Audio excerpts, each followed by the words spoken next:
하나님의 말씀 보시겠습니다. 하나님의 말씀은 민수기 11장 1절부터 35절까지의 말씀을 봅니다. 민수기 11장 1절부터 35절까지의 말씀입니다.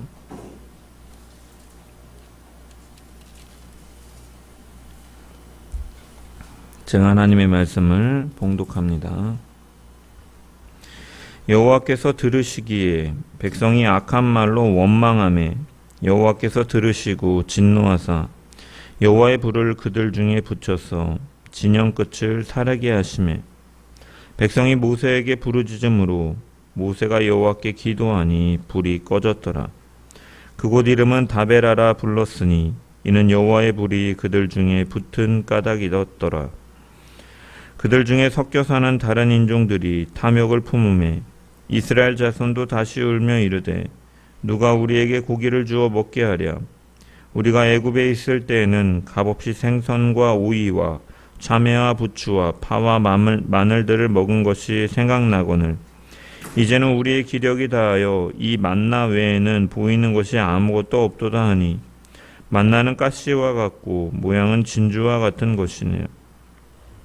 백성이 두루 다니며 그것을 거두어 맷돌에 갈기도 하며 절구에 찍기도 하며 가마에 삶기도 하여 과자를 만들었으니 그 마치 기름 섞은 과자 맛 같았더라. 밤에 이슬이 진영에 내릴 때에 만나도 함께 내렸더라. 백성에 온 종족들이 각기 자기 장막 문에서 우는 것을 모세가 들으니라. 이러므로 여호와의 진노가 심히 크고 모세도 기뻐하지 아니하여 모세가 여호와께 여짜오되 어찌하여 주께서 종을 괴롭게 하시나이까? 어찌하여 내게 주의 목전에서 은혜를 입게 아니하시고 이 모든 백성을 내게 맡기사 내가 그 짐을 지게 하시나이까? 이 모든 백성을 내가 배웠나이까? 내가 그들을 낳았나이까? 어찌 주께서 내게 양육하는 아버지가 젖먹는 아이를 품듯 그들을 품에 품고 주께서 그들의 열조에게 맹세하신 땅으로 가라 하시나이까? 이 모든 백성에게 줄 고기를 내가 어디서 얻으리이까? 그들이 나를 향하여 울며 이르되 우리에게 고기를 주어 먹게 하라 하온즉 책임이 심히 중하여 나 혼자는 이 모든 백성을 감당할 수 없나이다. 주께서 내게 이같이 행하실진대 구하옵나니 내게 은혜를 베푸사 즉시 나를 죽여 내가 고난당함을 내가 보지 않게 하옵소서. 여호와께서 모세에게 이르시되 이스라엘 노인 중에 내가 알기로 백성의 장로와 지도자가 될 만한 자 70명을 모아 내게 데리고 와 회막에 이르러 거기서 너와 함께 서게 하라. 내가 강림하여 거기서 너와 말하고 내게 임한 영을 그들에게도 임하게 하리니 그들이 너와 함께 백성의 짐을 담당하고 너 혼자 담당하지 아니하리라. 또 백성에게 이르기를 너희의 몸을 거룩하게 하여 내가 내일 고기 먹기를 기다리라. 너희가 울며 이르기를 누가 우리에게 고기를 주어 먹게 하랴. 애굽에 있을 때가 우리에게 좋았다 하는 말이 여호와께 들렸으므로 여호와께서 너희에게 고기를 주어 먹게 하실 것이라.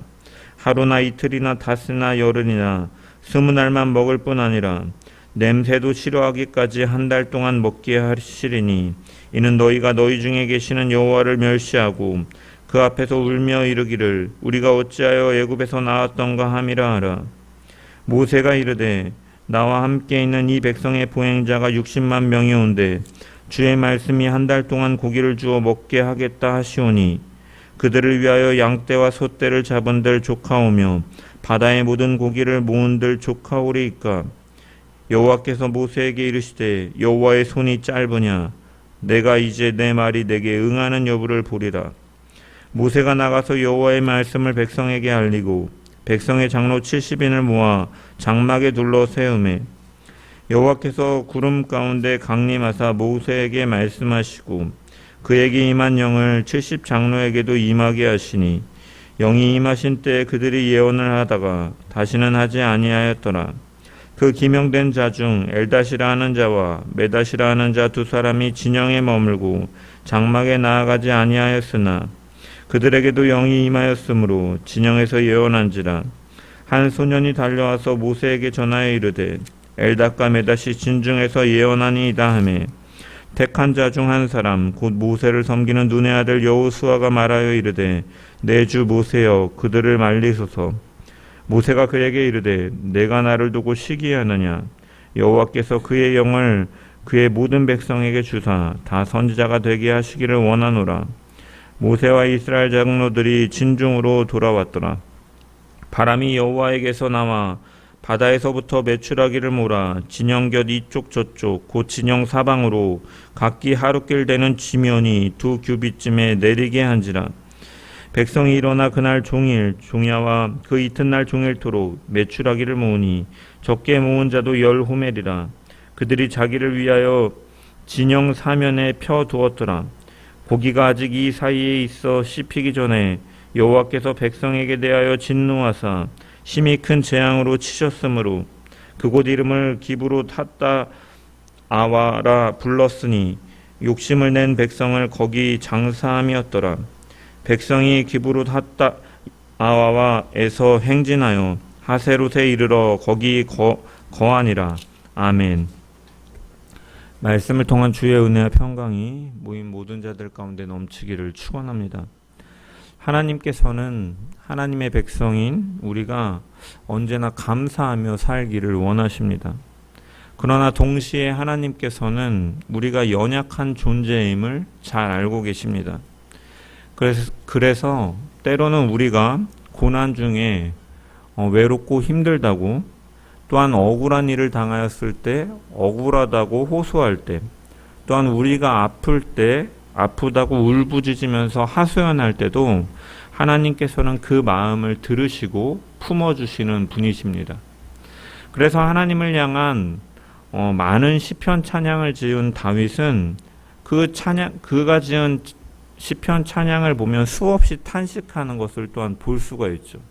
대표적으로 시편 13편 1절을 보면은 여호와여 어느 때까지이니까 나를 잊으셨나이니까 라고 하면서 그가 탄식하기도 하고, 시편 6편 6절에는 내가 밤마다 눈물로 내 침상을 적셨다라고 그가 고백하기도 하죠. 하나님께서는 이러한 인간의 연약함 속에서 이루어지는 그 기도와 탄식을 하나님께서는 외면하지 않으시는 분이기 때문에 이 성령의 감동으로 기록된 성경에 기록되어 있는 것이죠. 그런데 오늘 본문인 민수기 11장을 보면은, 그리고 또한 11장뿐만이 아니라 사실은 36장까지 이 뒤에 나오는 내용들을 보면 이제 이스라엘 백성들의 원망이 나오고 이로 인하여 하나님의 진노를 불러일으키게 되죠. 그리하여서 그로 인해 수많은 사람들이 하나님으로부터 징벌을 받아서 죽게 되는 일들이 반복적으로 기록되어 있습니다. 어떻게 보면 같은 탄식과 원망인 것 같은데 하나님께서는 어떤 말은 이해하시고 어떤 말은 진노하시며 심판하고 계시다라는 것이죠.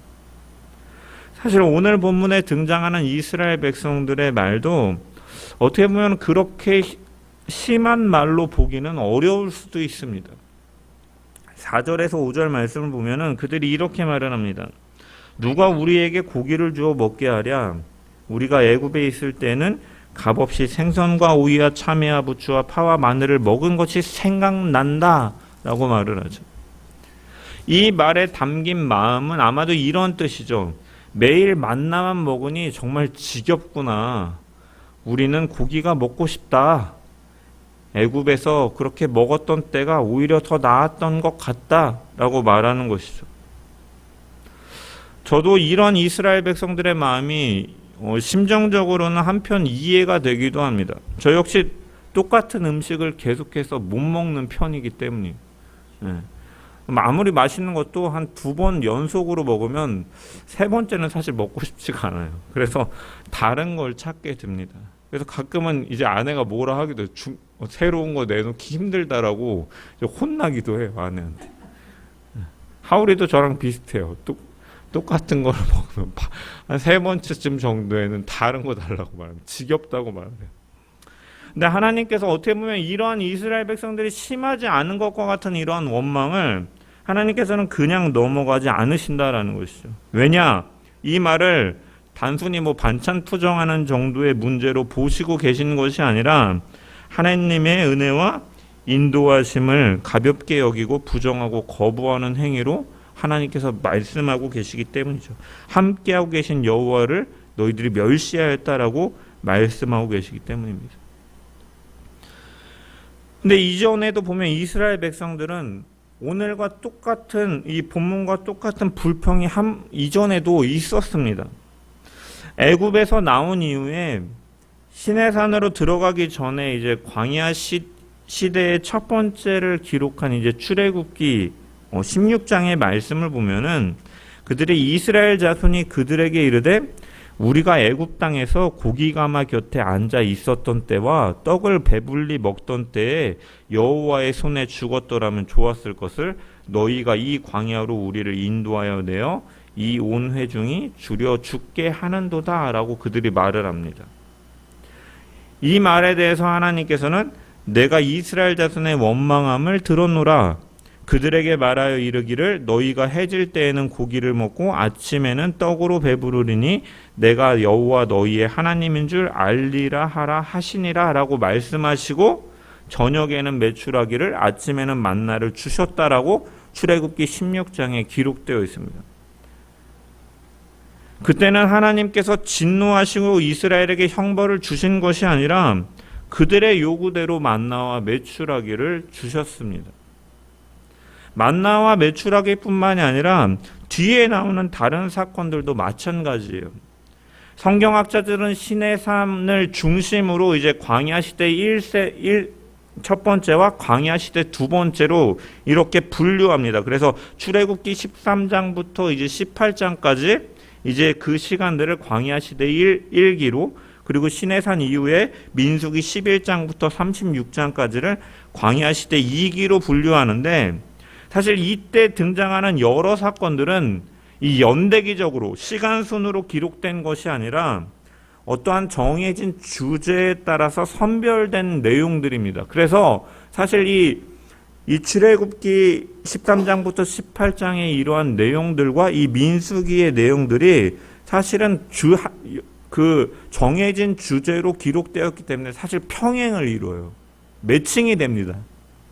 그래서 첫 번째 사건이 그 이스라엘 백성들의 광야 시대 첫 번째로 나오는 사건이 뭐냐면 출애굽기 15장에 22절부터 27절에 보면 그들이 물이 없어서 불평을 하고 하나님께서 그 쓴물을 이제 엘림의 풍부한 물로 바꾸시는 사건이 첫 번째로 등장합니다. 그런데 이제 광야 시대 첫 번째 사건은 무엇입니까? 백성이 악한 말로 하나님께 원망하고 하나님께서는 불로 벌을 주신 이 다베라 사건이 등장하고 있죠. 첫 번째라는 공통된 사건이 등장하는데 물과 불로서 대조를 이루면서 첫 번째는 하나님께서 풍성한 물을 주셨지만 두 번째는 불로 그들을 징벌하시죠. 그리고 이 불로 징벌하였다라는 것은 앞으로 민수기 11장 이후에 나오는 그러한 사건들에 대해서도 하나님께서는 진도하시고 징벌하실 것이라는 것을 암시하는 의미이기도 하죠. 그 다음에 또 나오는 것이 무엇입니까? 식량이라는 주제로 출애굽기 아까 말씀드렸던 16장에 이 만나와 메추라기 사건, 그리고 오늘 본문에 메추라기 사건이 나오는데 형벌이 이루어진 것이 공통적으로 나오지만 차이가 나오죠. 불로 형벌을 하나님께서 하신 것, 또한 민수기 11장에 이 메추라기 사건에서도 하나님께서 이 속에 고기가 다 사라지기도 전에 하나님께서 형벌을 내리시는 사건이 이렇게 나오죠. 또 물과 관련된 주제로서 출애굽기 17장에 보면 이제 마사에서 물이 없어서 원망할 때 모세가 지팡이로 반석을 침을 통해서 물이 나와서 여기서 이제 마사 또는 무리바라 불렀더라는 이 무리바 사건과 민수기 20장에 무리바에서 물이 없어 백성들이 원망하니까 반석으로 물은 내시지만 너희가 이 원망하는 이 백성들에게 다시 한번 정탐꾼 사건 이후에 다시 한번 너희가 가나안 땅에 들어가지 못하리라 하나님께서 진노하시는 이 사건이 나오죠. 전쟁이라는 주제와 관련해서도 이제 아말렉과 전쟁하여 물리쳤던 출애굽기 17장의 기록과 민수기 14장의 정탐꾼 사건으로 인해서 여호와의 진노로 인해서 그들이 재앙으로 죽고 그들이 회개하겠다라고 하면서 자기들 스스로 점령을 시도하려다가 점령 전쟁을 하려다가 아말렉과 가나안인들에게 패배하는 사건이 이 민수기 14장에 또 똑같이 등장하고 아말렉과 싸우는 내용들이 등장하고 또한 행정제도라는 주제로 출애굽기 18장에 천부장, 백부장, 50부장, 10부장을 세우는 것과 오늘 본문의 메추라기 사건과 연계해서 70장로를 세우는 것은 이처럼 이렇게 동일한 주제로 이렇게 평행되어 매칭되고 있음을 보여주고 있다는 광야 시대 첫 번째 시기와 두 번째 시기가 이렇게 매칭되고 있다라는 거예요. 그래서 이 광야 시대 1기와 2기도 패턴도 똑같아요. 문제가 발생하게 되고 이스라엘 백성들은 부르짖음이 나타난다라는 것이죠. 그래서 이어서 모세가 그것을 듣고 중재나 혹은 기도를 하고 하나님께서는 그 기도를 들으시고 구원하시고 응답하시는 패턴이 반복되어져 있는 거예요. 그런데 시내산을 기점으로 해서 나오는 두 번째인 이 광야 시대의 두 번째에는 한 가지 중요한 요소가 추가가 되는데 뭐냐? 그것은 바로 하나님의 징벌이라는 요소가 그 패턴에 추가가 되어 있다는 거예요. 민수기에 등장하는 불평과 원망에 대해서는 하나님이 진노하시고 그들을 향해 심판을 내리시는 차이가 있다는 거예요. 동일하게 물에 대해서 식량에 대해서 불평하는데 이러한 차이가 있는데 왜 이러한 차이가 나타나게 되느냐? 그 사이에 바로 결정적인 사건이죠. 무엇을 중심으로 1기와 2기가 나눠진다고 했습니까? 바로 시내산의 그 이야기가 중심을 이루고 있죠. 그래서 많은 학자들은 이 차이가 왜 이루어지느냐, 하나님의 진노가 왜 이루어지느냐, 시내산으로 인해서 이 언약과 율법이 있고 없고의 차이로 인해서 이러한 차이가 나타난다라고 이렇게 주장을 하기도 합니다. 광야 시대 1기에는 아직 언약 관계가 맺어지지 않았고 율법들도 주어지지 않았기 때문에 하나님께서는 그대로 놔주신 것이고 2기에는 이런 것들이 있었기 때문에 하나님은 그것들에 근거해서 잘못된 사람들을 벌하셨다라고 주장하는 것이죠. 하지만 우리가 생각해 봐야 될 것이 무엇이냐면 그럴싸하지만 만약에 정말 하나님과의 언약 관계의 유무에 따라서 이런 차이를 만들어낸다라고 한다면 우리는 이스라엘 백성들이 하나님과 언약을 맺은 것이 그들에게 유익이 되었느냐라는 의문을 가질 수밖에 없는 거예요. 언약과 율법이 없기 때문에 하나님의 자비를 누릴 수 있었다면 차라리 없는 게 낫기 때문이죠. 그렇기 때문에 우리가 이 차이, 하나님의 징벌의 유무의 차이는 이 언약과 율법의 유무로 인해서 발생된다라고 보기는 어렵다라는 것이죠. 그렇다면 다른 무엇이 하나님의 대응 방법의 차이를 만들어내는 것인데 저는 이 차이를 만들어내는 것은 바로 시내산의 사건, 이 시내산이 의미하는 바 그것은 언약과 율법의 유무를 말하는 것이 아니라 이스라엘이 하나님에 대해서 경험한 정도의 차이라고 저는 해석을 하는 것이죠. 언약이 율법이 있고 없고에 따라서 한다면 오히려 없는 것이 더 유익하다라고 주장할 수 있기 때문에 볼 수 있기 때문에 그런 것이 아니라 사실 시내산이 대표하고 의미하는 것은 하나님에 대한 경험이 얼마만큼 있느냐로 보는 것이 사실은 타당하다라는 것이죠.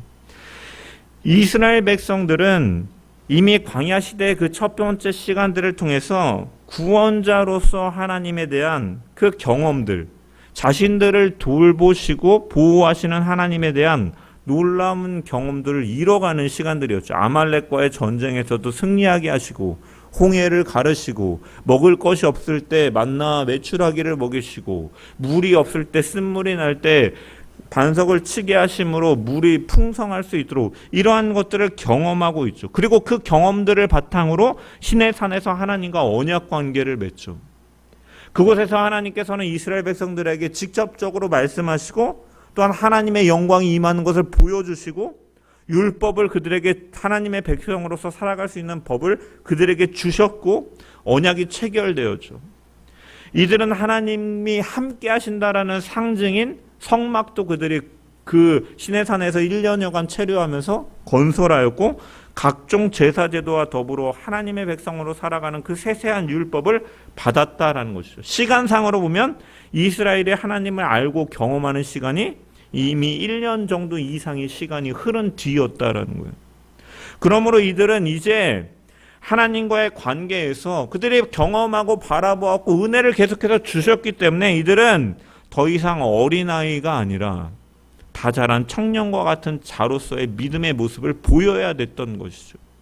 그들은 하나님의 백성으로서 말씀과 은혜를 충분히 경험한 자들이었기 때문에 장성한 자로서의 모습을 보여야 됐지만 그들은 여전히 하나님을 처음 만났을 때와 같은 갓난아이와 같은 모습을 계속해서 보여주었기 때문에 하나님의 징벌이 나타나는 것이죠.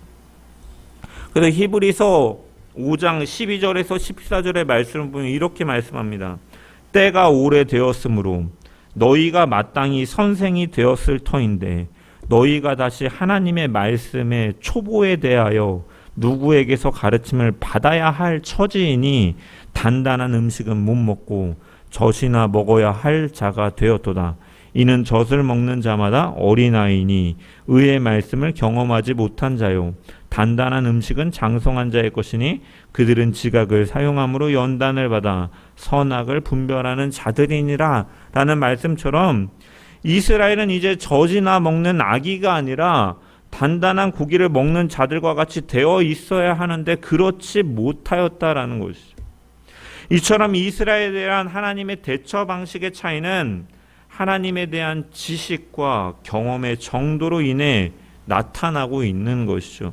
그러므로 우리는 오늘 본문을 통해서 무엇을 깨닫습니까? 바로 우리의 신앙 역시도 시간이 지나고 하나님의 말씀을 통해서 우리가 하나님에 대해 깨닫고 내 삶 가운데 베푸시는 그 은혜의 하나님, 인도하신 하나님을 경험함에 따라서 우리의 신앙이 자라고 성숙되어야 됨을 우리는 분명히 깨달을 수가 있는 것이죠.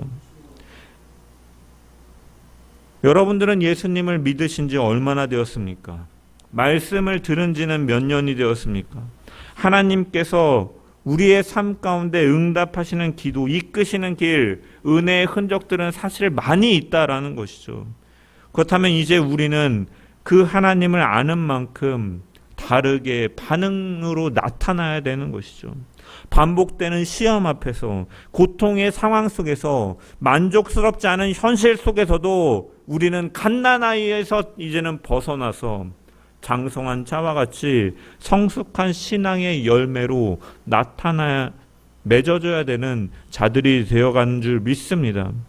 우리는 광야 시대가 40년이라고 이미 알고 있기 때문에 이 이스라엘 백성들이 광야에서 오랫동안 머물도록 계획되어 있었다라고 착각하고 오해하기가 쉽지만 사실 처음에 신명기 1장 2절에 명시하는 것처럼 이 시내 산으로부터 약속의 땅 입구까지의 여정은 사실은 그렇게 먼 시간이 아니었어요. 10하루길 정도 되는 길이었다라고 모세는 말을 하고 있죠.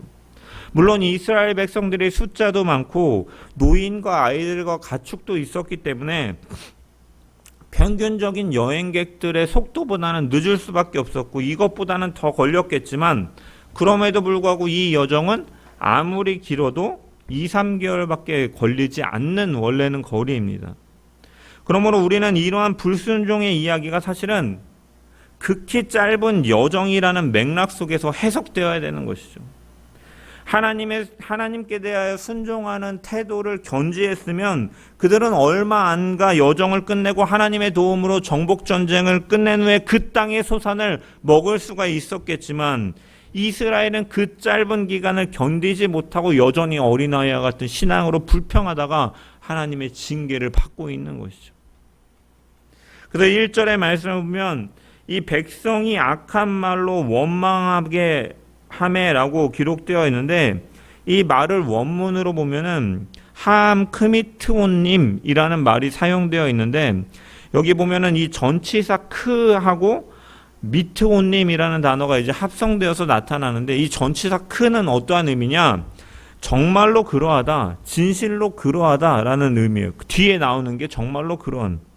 그래서 이 그럼 미트오님이라는 것은 무슨 말이냐? 이 아난이란 동사의 히트파일 형태인데, 히트파일은 그 동사 행위가 반복적으로 나타날 때 이제 히트파일 형태로 쓰여지는 거예요. 그럼 이 아난이라는 단어가 어떠한 단어냐? 불평이라는 의미예요. 불평이라는 의미. 그러니까 그들은 끊임없이 불평하는 백성이었다. 그들은 정말로 끊임없이 불평하는 사람들이었다. 정말로 그런 사람들이었다라는 의미인 것이죠. 그렇다면 그들은 왜 이런 짧은 시간에도 그렇게 불평하고 원망을 가졌느냐? 그들은 자신들의 과거에 대해서 좋게만 생각하고 과거에 대해서 왜곡하고 있기 때문이에요. 그들은 자신들의 노예 생활을 하면서 매일 하나님께 울부짖었던 것에 대해서는 잊어버리고 미처 자신들이 애굽에서 잘 살았던 것처럼 기억을 왜곡하고 있죠. 5절의 말씀을 보면은 우리가 애굽에 있을 때는 값없이 생선과 우유와 참외와 부추와 파와 마늘을 먹은 것이 생각난다. 물론 그들은 돈을 내고 먹진 않았을 것입니다. 왜? 그들은 노예였기 때문에 돈을 내지 않은 것이죠. 노예에게 돈을 받고 음식을 내어주는 주인은 없기 때문입니다. 그런데 이스라엘 백성들이 이런 말을 하는 것은 마치 감옥에서 석방돼서 나온 사람이 자유를 누리다가 배가 고프니까 나는 감옥에 있을 때가 좋았어. 거기는 밥도 주고 음식도 주고 신발도 주고 간식도 주고 운동도 시켜주니까 그때가 정말 좋았지라고 말하는 것과 다를 바가 없는 것이죠. 사실 그들이 그렇게 애굽에서의 삶이 행복했습니까? 그렇지 않았습니다. 출애굽기 2장 23절에 보면 이렇게 기록하고 있죠. 여러 해 후에 애굽 왕은 죽었고 요셉을 기억하는 왕이 이제 죽었고 이스라엘 자손들은 이제 그들에게 부여되는 무거운 노동으로 인해서 탄식하며 부르짖으니 그 고역으로 인해서 부르짖는 소리가 하나님께 상달되었다라고 기록되어 있죠. 그들은 이 노예로서 무거운 노동에 시달리고 등에 채찍에 맞아서 등에 피가 나고 아이들은 강물에 던져지고 숨도 못 쉴 만큼 억눌린 삶을 살았던 자들이죠. 그들이 그 고통 속에서 부르짖었고 하나님은 그 부르짖음을 들으신 것이죠. 그래서 모세를 부르시고 애굽의 10가지 재앙을 내리시고 홍해를 가르시고 구름 기둥과 불 기둥으로 인도하셨고 하늘의 만나와 메추라기를 내려주셨고 반석에서 물을 내어 마시게 하신 것이죠. 이것이 바로 은혜이고 이것이 바로 구원입니다. 애굽은 결코 천국이 아니라 하나님과 함께함이 사실은 그들에게 복인 것이죠. 하지만 그들은 뭐라고 말하고 있습니까? 이전의 애굽이 더 나았다라고 기억을 왜곡시켜서 말하면서 불평하고 원망하고 있는 것이죠. 왜 이런 말이 그들의 입에서 나오는 것입니까? 지금 당장의 감정에 사로잡히고 환경에 사로잡히게 되니까 기억이 왜곡되는 것이죠.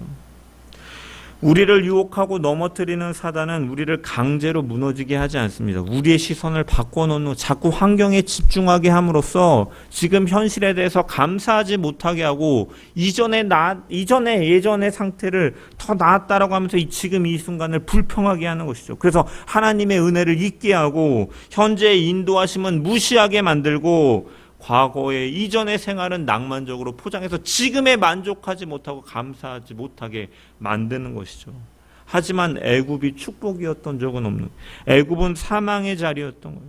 그들의 과거에 대해서 정확하게 인식을 했다면 그들의 현재의 삶은 덜 고통스러웠을 것이고 그들은 원망하지 않았을 것입니다. 오늘날 우리도 마찬가지죠. 우리는 예수 그리스도로 인해서 구원받은 자들입니다. 우리는 애굽에서 해방된 이스라엘 사람들처럼 죄와 사망의 종로로 돼서 해방된 자들입니다. 우리는 십자가의 보혈로 죄 씻음을 받았고 부활의 능력으로 새 생명을 얻었고 지금도 성령의 인도하심을 따라 살아가고 있는 자들이죠. 우리가 이 은혜를 기억한다면 감사하지 않을 수가 없는 것이죠. 하지만 우리가 왜 때때로 원망하고 불평합니까? 왜 믿음의 사람들이 낙심하고 하나님의 인도하심을 의심하고 오히려 때로는 예수 믿기 전이 더 편했던 것처럼 느끼고 말하는 건가? 왜 있습니까? 그 이유는 바로 은혜를 잊었기 때문인 것이죠. 환경에 사로잡히게 되어서 지금도 베푸시는 은혜를 잊어버렸기 때문에. 하지만 그것은 결코 좋은 것이 아니었습니다. 스스로 아무것도 할 수 없는 사망 아래에 있는 상태였고, 하지만 우리는 하나님의 은혜로서 지금 훨씬 더 복된 삶을 살아가고 있다는 사실을 우리는 기억하며 살아가야 되는 것이죠. 예수 믿기 전의 삶은 멸망의 길이었고, 지금 예수 안에 있는 이 길은 비록 좁고 험해 보여도 그 길이 생명의 길이고 영광의 길인 줄 믿으시길 소망합니다. 그렇기 때문에 우리는 원망과 불평으로 하나님 앞에 범죄하지 않기 위해 우리는 언제나 믿음의 주요 온전케 하시는 예수를 바라봐야 할 줄 믿습니다. 늘 우리의 시선을 환경에 두는 것이 아니라 우리를 구원하시고 은혜를 베푸시는 예수님을 십자가의 눈으로, 믿음의 눈으로 바라보고 지금 이 자리에 이 여정을 해석하며 살아가야 될 줄 믿습니다. 성숙한 신앙은 왜 나에게 이런 일이 생기느냐 더 이상 원망하지 않고, 이러한 상황 속에서도 나를 버리지 아니하시고 가장 선한 길로 인도하시는 주님을 믿는 신앙인 것입니다.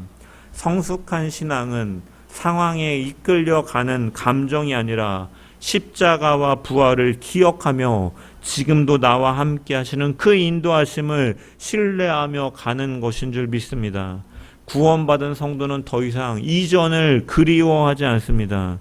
예수님의 은혜는 그 어떤 고난보다도 크기 때문입니다.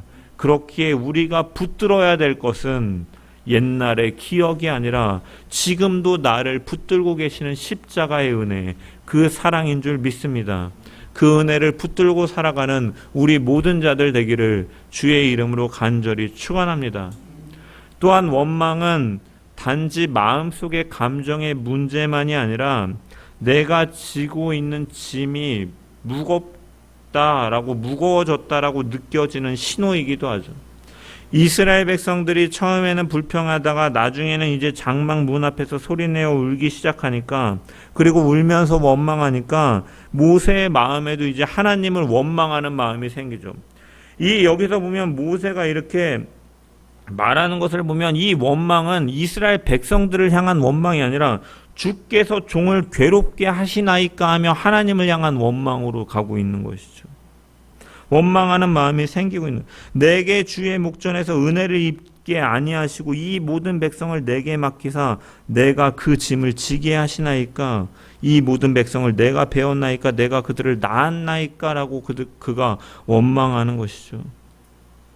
그는 사명을 오해하고 있죠. 무겁게 여기고 있습니다. 자신 스스로가 이 백성의 문제를 해결해 줘야 된다고 착각하고 있는 것이죠. 그래서 이 백성에게 줄 고기를 내가 어디서 얻으리까라고 하나님께 원망하며 따지듯이 말하고 있는 거죠. 하지만 하나님께서 모세에게 맡기신 사명은 무엇입니까? 고기를 네가 직접 조달하라거나 문제를 해결하라는 사명을 모세에게 주신 것이 아니었다라는 거죠. 하나님의 대리자로서 백성을 인도하라라는 사명뿐이었어요. 고기를 주시는 분은 누구십니까? 바로 하나님이신 거죠. 물을 내시는 분도 하나님이신 거죠. 그들의 필요를 채우시는 분도 하나님이신 거죠. 모세는 단지 그분의 인도하심을 따라 순종하며 걸어가는 인도자였을 뿐인 것입니다. 우리가 원망은 어느 때 나옵니까? 내게 맡기신 사명을 오해하고 그것을 무겁게 여길 때 일어나는 것이죠. 하지만 하나님께서 그 사명의 자리에 감당하게 하실 수 있는 힘도, 환경도, 은혜도, 길을 여시는 분도 바로 하나님이신 줄 믿으시길 바랍니다. 하나님께서는 그 모세의 지친 마음을 책망하지 않으시고 오히려 그 짐을 나누어 맡길 사람을 세워주고 계시죠. 그래서 70명의 장로들에게 이제 하나님의 영을 부어주심을 통해서 그 일을 나눠서 감당할 수 있도록 하고 계신 거예요. 그리고 모세가 감당할 수 없다고 했던 그 짐을 하나님 스스로가 감당하신다라고 다시 말씀하시죠. 우리도 살다 보면은 왜 내게 이런 짐을 맡기십니까? 내 짐이 너무 가중한 것 같습니다. 내가 왜 이 가족에서, 왜 이 직장에서, 이 교회에서 이 사역을 감당해야 됩니까? 라고 탄식하고 싶을 때가 있죠. 하지만 우리가 잊지 말아야 될 것은 무엇입니까? 이사야 46장 3절과 4절의 말씀을 보면 너희가 노년에 이르기까지 내가 그리하겠고 백발이 되기까지 내가 너희를 품을 것이라 내가 지었은즉 내가 업을 것이요 내가 품고 구하여 내리라. 하나님께서 이스라엘 백성들에게 하시는 말씀이죠. 우리가 우리 짐을 지고 가는 것이 아니다라는 것입니다. 하나님께서 우리를 업고 가신다라는 것이죠. 하나님께서 우리를 품고 가시고 우리를 끝까지 구원해 내신다라는 거예요. 그 짐을 지라고 명하시는 분이 하나님이시라면 그 짐을 실제로 지시는 분 역시도 하나님이신 것을 우리는 잊지 말고 그저 순종하며 그 자리를 묵묵히 지키며 순종함으로 나아가야 되는 거죠. 신앙이 성숙해져 간다라는 것은 어떠한 의미를 담고 있습니까? 내 힘으로 하려는 마음을 내려놓고 하나님을 의지하는 믿음으로 점점 더 전환되어 가는 과정인 것이죠. 인생을 살아가다 보면 우리의 부족한 자원과 우리의 자신의 부족함만을 생각하면 분명히 불평하고 낙심하고 원망을 갖게 될 것입니다. 하지만 하나님의 전능하심이 나의 삶의 힘이고 짧아지지 아니하는 하나님의 손이 날마다 나와 함께 하신다라는 사실을 믿는다면 원망과 불평은 사라질 것이요 매일매일 하나님의 역사를 기대하는 능력 있는 삶을 살아가게 될 줄 믿습니다. 하나님을 더욱 의지하는 믿음으로 원망이 아닌 우리를 인도하시는 하나님을 향한 감사가 넘치는 성숙한 신앙으로 살아가는 주의 백성들 되기를 주의 이름으로 간절히 축원합니다. 말씀을 마무리합니다. 출애굽기에서 이스라엘 백성들은 목마름, 굶주림, 위험, 불확실함이라는 현실 앞에서 하나님을 원망하고 불평하였습니다. 민수기에 와서도 똑같은 상황이 반복됩니다. 여전히 물이 부족하고 먹을 것이 없고 불확실한 길을 걸어가야 되는 것이죠. 하지만 달라진 것이 있습니다. 그것은 바로 이전에 경험한 하나님에 대한 은혜인 것이죠. 그들은 홍해가 갈라지는 기적을 보았고 하늘에서 내리는 만나를 맛보았고 반석에서 물이 나는 것을 체험했던 것이죠. 구름 기둥과 불 기둥으로 인도하시는 하나님을 따라 행진하는 경험이 그들 가운데 있었다라는 거죠. 그렇다면 그들은 달라져야 했던 것입니다. 하나님께서 기대하신 것도 바로 그것이죠. 이전처럼 반응하지 말라. 은혜를 받은 자답게 성숙한 믿음으로 반응하라라는 것이 하나님께서 그의 백성에게 기대하시는 바였던 것이죠. 이 하나님의 기대는 오늘날에도 우리에게 동일한 줄 믿습니다. 우리는 지금 이 자리에 앉아 있으면서도 과거보다 훨씬 더 많은 은혜를 받은 사람들인 것이죠. 매주 하나님의 말씀을 들을 수가 있고 특별한 박해 없이 예배의 자유가 있고 성경 전체를 이해할 수 있는 시대에 살고 있는 것이죠. 무엇보다도 예수 그리스도의 십자가와 부활의 복음 그리고 성령의 임재와 도우심을 알고 경험하고 살아가고 있는 사람들인 것이죠. 그렇다면 우리의 신앙이 이제는 젖먹이와 같은 수준에서 벗어나서 하나님을 향한 신뢰와 의지함으로 원망과 불평이 아닌 감사와 찬양이 넘치는 성숙한 신앙인으로 살아가야 될 줄 믿습니다. 그렇게 살아가는 복된 걸음들 되기를 주님의 이름으로 간절히 축원합니다.